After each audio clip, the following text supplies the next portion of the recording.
you're a professional musician, a casual player, or simply a lover of music, the showroom at Gruhn Guitars is something special. From acoustic to electric, banjos and mandolins, Gruhn's is a haven for finely crafted instruments.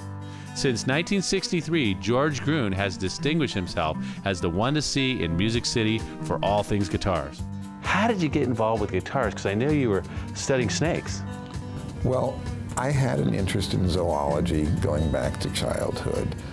My father was a pathologist, took me on lots of nature walks, and got me interested to the point where when I was 4 years old, he and I were collecting insects and studying and cataloging them. Caught my first snake when I was 8, got hooked on that, and did undergraduate work at University of Chicago, animal behavior studies, did graduate work in zoology at Duke, and then decided I'd really rather have a music store. But I didn't even develop an interest in guitars until I went to college. I had friends in high school at the height of the folk music boom in the early 60s that were certainly interested in it, and I looked at the guitars almost as zoological specimens, and I got interested in them as pieces of art and history. The great ones have soul and personality almost as though they were alive. You can look at them the same way you would catalog zoological specimens, and you can study them in much the same way. So the same observational and cataloging skills that I had applied equally well to guitars, to the point where before I even learned to play a note on a guitar, I knew most of the Martin models from 50 feet away at a glance.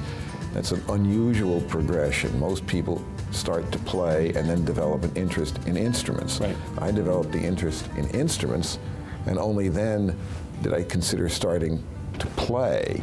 And to this day, my lifetime earnings playing music from '63 to the present is $42. And that's on 9 occasions that collectively add up to 42 bucks. Wow. So less than $1 a year, so I should not give up the day job. So I think the guitars are doing pretty good, because I looked at some of the price tags on some of these, and wow, we're talking $65,000, some of them. And what makes a guitar worth so much money? The really great ones that bring a lot of money are typically vintage instruments that were superb instruments when new, and are also very rare, and would frequently cost a great deal to do as even a modern replica. So we have some new guitars that are as much as $20,000, but there are others that certainly have collectible appeal above and beyond. And we have guitars that are more than $60,000. I have one on the wall just right a few feet from here. It's $135,000. Wow. We sold one yesterday that was $185,000. It's shipped out and gone. Why did you fetch such a great price for that guitar? Well, that particular guitar was a 1939 Martin D45, of which they only made 91 from 1933 through 1942. And it is considered to be the ultimate Martin guitar for collectors that ever was. A really super clean one will push as much as $350,000. So this wasn't even a super clean one, but it was a wonderful sounding one, and it was structurally fine, but it had a fair amount of playing wear. So it's not so much why did it bring that much as how come it didn't bring more? Oh, I got you. Because a really clean D45 would, as I said, push $350,000. This is a guitar classical made by Manuel Velasquez, a very good builder who started in Puerto Rico. Built in 1974. This particular one was owned by Chet Atkins. Okay. It was one of his favorite guitars. He had quite a few years and had it till he died.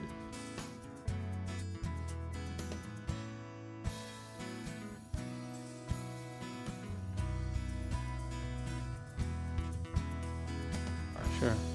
As also was this Gretsch Country Gentleman model.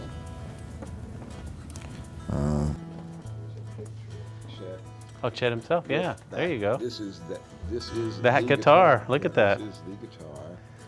Wow. This one was made in 1967. Wow. And it's one that he actually did own and use. Played a lot of music on that one, I'm sure. Yeah, he's played a good bit of music on it, although it does have some binding rot. The plastic is deteriorating, and we haven't replaced that because this is still Sure. It's his. And as a memorabilia piece, it's priced at $15,000. Okay, gotcha. But it's a plenty good guitar. Yeah. And was certifiably chess. If you simply want a utility tool, you obviously don't have to spend $185,000 for a guitar. On the other hand, you won't buy a new guitar, even for $20,000 or $30,000, that sounds as good as that one. It is worthy of note that you can get an excellent sounding and good guitar for $1,000 too. We have guitars that are priced moderately and still have quality such that you can take them on stage and use them professionally. One does not have to be wealthy. You don't have to be a collector to come in here and do business. We have affordable instruments that are competitively priced. For $700 or $800, and certainly for $1,000 to $1,500, there are some plenty nice guitars that you can take on stage and use professionally, and that are satisfying to look at, to play. They sound good, they feel good. And that guy, what's that guy doing? That's quite a guitar. 1958 Gretsch Penguin model, extremely rare. There you go. Fewer than 100 of these made, but wow. This particular one was owned by Dan Fogelberg. Yeah. And he actually got it from me back in the early 70s. Oh my gosh. And it was fully original when he got it, but he changed the tuners. He put this tailpiece on. It had the original, but he wanted the Bigsby vibrato, and he changed this, put a Gibson-style bridge on it. It is otherwise original, but he did the modifications on it, and he had it basically until he consigned it to us.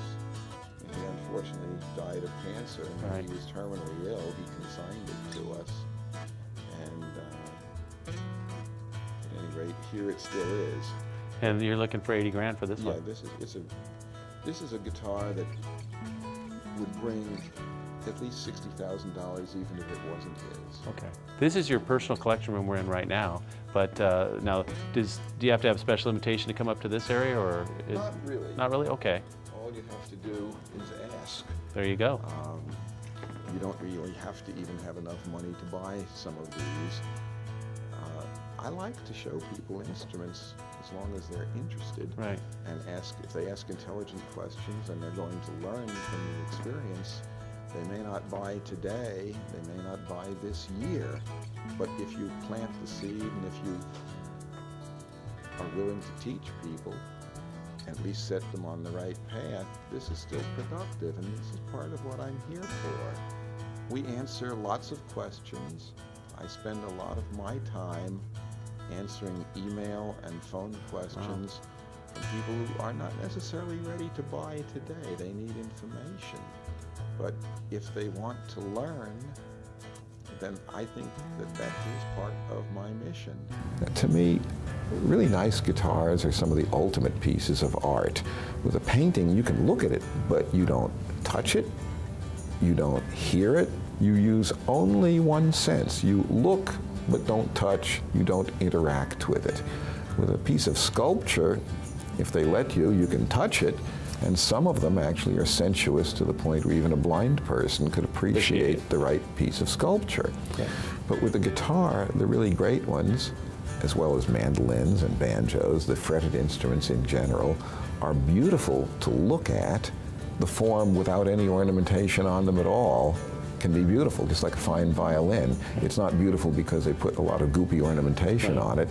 It has beautiful flowing lines and terrific craftsmanship, and if you look at it, they are just amazing to behold, just simply for their form.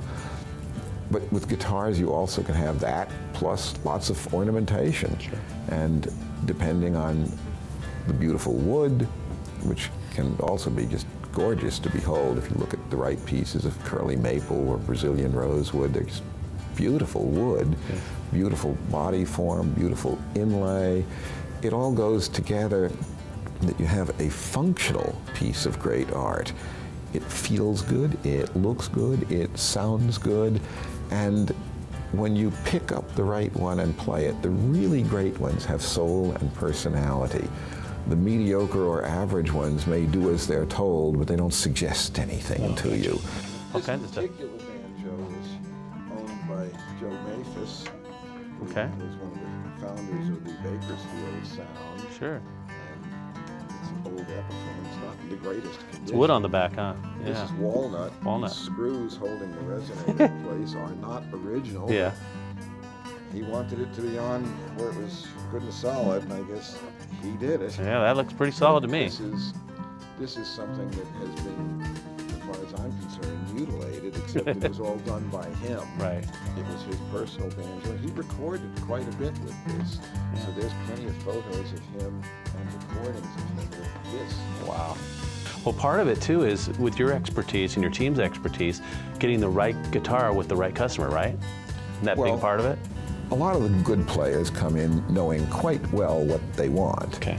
And they will zero in on what they want, and it's our job to have what they want. But there are obviously lots of people who also need advice. And even some of the great players are open to suggestion. They may come in asking for item X, and if I watch them play for a minute and realize that item Y might actually suit what they asked for better, Yeah. so far as their goal, I can at least show them something. And the other thing is there's so many different kinds of guitars, each with their own type, sound, and response. With a violin, you can sort of close your eyes and you can envision image of violin or image of saxophone or flute. But with guitars, you have solid body electrics, you have hollow body electrics. They may have wildly different body shapes, and you have classical and flamenco guitars. There are steel string acoustic guitars, there are archtop F-hole guitars, there's metal body resonator guitars, and they can be so different from each other. Well, being in Nashville too, I mean, there's probably a big celebrity clientele that comes on it. And I know you started with some heavy names initially. I think Hank Williams Jr., you started out, somehow there's a connection there? Well, Hank Jr. called me one day when I was a graduate student in Knoxville studying reptile behavior. So after Duke, I did some further graduate work at University of Tennessee in Knoxville with a professor that I knew when he was a graduate student at University of Chicago and I was an undergraduate there. And anyway, the call basically went like, hello, this is Hank Williams Jr. Sonny Osborne on the Osborne Brothers Opry group told me that you have a lot of old Martins. And what do you have? And I started telling him a bit of what I had. And he says, well, I can be there in 4 hours. Well, this was in 1968. There was no interstate highway yet between Nashville and Knoxville.